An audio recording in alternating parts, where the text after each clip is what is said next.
রামেশ্বর বিস্ফোরণ কাণ্ডে একটাই বক্তব্য উঠছে যে বাংলা দিনে দিনে দুষ্কৃতীদের আক্রমণ হয়ে উঠছে। এখানে তো সেফ প্যাসেজ আছে।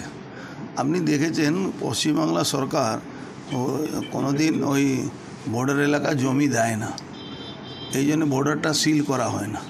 ওপেন বর্ডার আছে, বাংলাদেশ থেকে দুষ্কৃতীরা চলে আসে, এখানে এসে শেল্টার নেয়, তাদের কেউ দেখার লোক নেই। বেশিরভাগ পুলিশ ভিআইপি সিকিউরিটিতে থাকে, আর নাহলে মিছিলে থাকে, সিভিল ড্রেসে মিছিলে চলে যায়।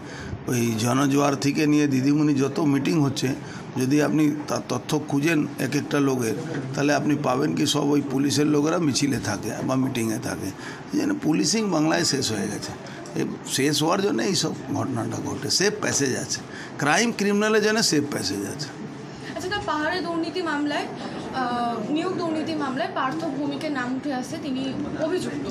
ভোটের মুখে এরকম একটা অভিযোগ তৃণমূলের এক নেতার বিরুদ্ধে, তো ভোট ব্যাংকে কি আপনার? দেখুন, পার্থ ভৌমিক এগেনস্টে কত অভিযোগ আছে, সে তৃণমূলে যে কোনো লোককে কান পাতলে আপনি বুঝতে পারবেন।